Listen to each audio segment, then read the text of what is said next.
Hello class, today we're going to talk about section 7.3, which is scientific notation.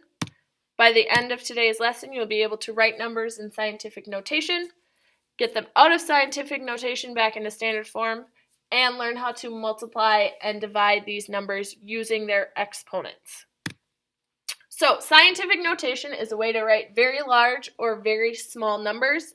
So those that would contain a lot of zeros, for example, like 3 trillion, would have a ton of zeros at the end, so it's a lot easier for us to write 3 to a power.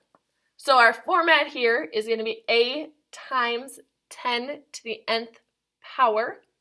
The a value needs to be between 1 and 10. It can be equal to 1, so greater than or equal to 1, but it has to be less than 10. If it's equal to 10, that means we need to move the decimal place one more place farther to get it back down to 1. The rule for the exponent is that it has to be an integer. So that is a positive or a negative whole number. There are no decimals involved in our exponents. So, for example, we've got our first number, which is 201 million. So our first job is to find a place to put the decimal so that our number is between 1 and 10. So if I look at a place to put the decimal, I can put it right here, and that's going to give me a number of 2.01. We don't care about the rest of these zeros. We'll get to that in a second. But our number here is 2.01. That's between 1 and 10. So we're going to say times 10. Now, since we added in a decimal place, we need to know exactly how far we moved it, because the decimal of our number technically started at the end. So we moved it 1, 2, 3, 4, 5, 6, 7, 8 spaces.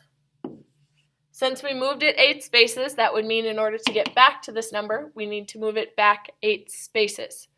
So, since we've got a large number, we've got 2.01 times 10 to the 8th power. Another way, sort of a shortcut that you can use to think about this, is counting up your zeros. So I had 6 zeros, and then counting up the number of decimal places in our number. So that's 2. So I had 2 decimal places plus 6 zeros gives me that exponent of 8. Now, if we're looking at this smaller number down here, 0.0000051, again, we want to put our decimal place in somewhere that's going to get us between 1 and 10. So now, my decimal is 5.1. I need to, again, count how many places it was. So I've got 1, 2, 3, 4, 5 places that I moved it. Since we want the zeros to show up in the front of the number now, we are going to use a negative exponent. Again, you could count your zeros and say there's 4 zeros, and then there's 1 extra place to get to the new decimal, so we have -5 for our scientific notation.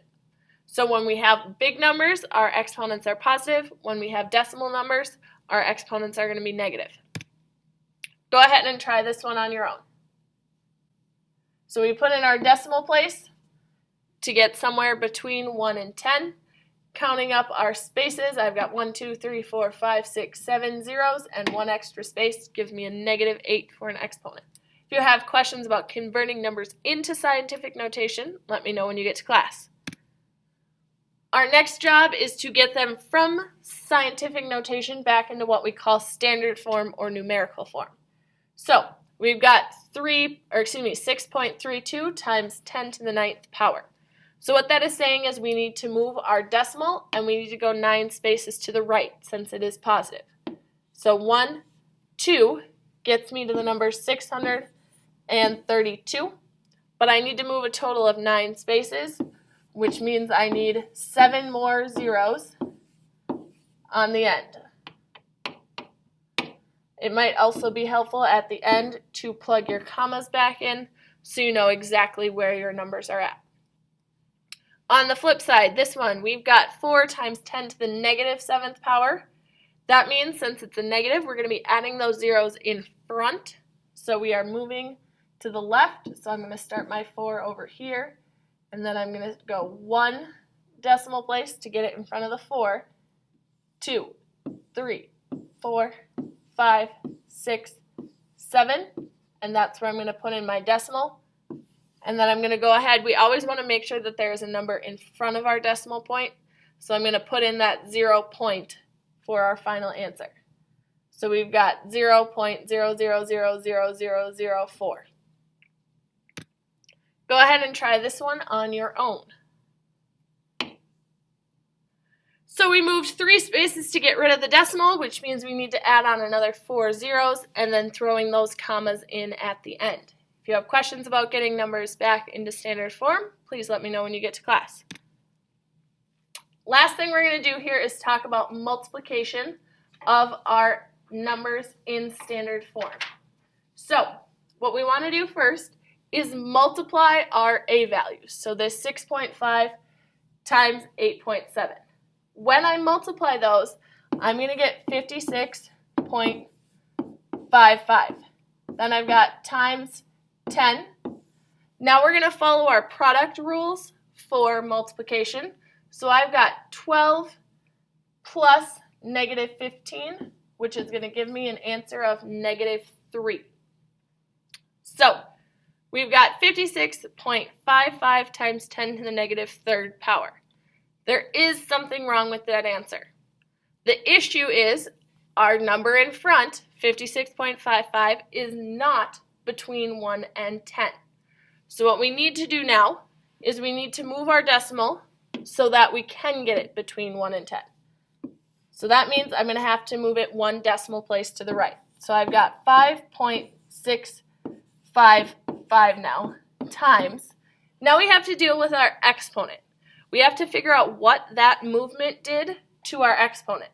This negative 3 is telling me to get it back into standard form, I should have moved 3 places to the left. This movement to get our number to be between 1 and 10 already moved it 1 space to the left. So what that means for us is we only have 2 spaces to go to the left still. So since we were decreasing our number, that exponent went up. Go ahead and try this one on your own. So when we multiply our numbers, we get 17.5 times 10 to the 2nd power. We moved our decimal 1 place over again to make it between 1 and 10. And once again, that means that our exponent had to go up. So now, since I would have moved it 2 spaces to start, now I have to move it 3 spaces since I have an extra place to the left now. If you have questions about this, please let me know when you get to class. Last thing we have to discuss is the division of numbers in scientific notation. Again, you're going to start with your a values. So I've got 3.066 divided by 7.3, which gives me 0.42. I'm going to follow my quotient rules now for my exponents and subtract. So I've got 8 minus 3, which gives me 10 to the 5th power. Again, my a value is not between 1 and 10, so I'm going to need to do something to fix that. I'm going to move the decimal point 1 place to the right. So I'm at 4.2 times 10. Again, we need to figure out what to do with our exponent. Since we already moved 1 place to the right, and we were supposed to move 5, that means I have 4 places left to move. So if you move that decimal point to the right, you're going to be decreasing your exponent. Go ahead and try this one on your own. Dividing gives you 0.9 times 10 to the 7th power. 3 minus a negative 4 is going to give us 7. We moved our decimal 1 place to the right to get from 0.9 to just 9, which means our exponent is going to decrease by 1. If you have questions about this, please let me know when you get to class. Last but not least, we have a word problem. So we've got a satellite radio company earns $125.4 million in a year. Write this number in standard form and in scientific notation. Then if the company earns 2.5 times the amount next year, determine the amount earned and write in scientific notation and in standard form again. So first we're going to deal with this year, and we are looking at 125.4 million. So if I've got 125.4, if I want to turn that into millions, I need to add in some zeros. So that gives us our 125 million. The 0.4 then means it's in the thousands. So I'm going to take this and turn it into scientific notation now. So 1.254 times 10, and then I need to count up my zeros. So I've got 5 zeros and 3 decimal places for a total of 8 in my exponent. So the next thing it asks us to do is multiply it by 2.5. So I'm going to go ahead and multiply my bases, and that's going to give me 3.135. There's no base on the 0.25, so I still just have times 10 to the 8th power. And then I need to turn that back into standard form. So I'm going to move it 1, 2, 3 spaces to get rid of the decimal, and then add on 5 zeros on the end, putting in my commas to give me 313,500,000. If you have questions about the word problem or anything else from the lesson, please let me know when you get to class.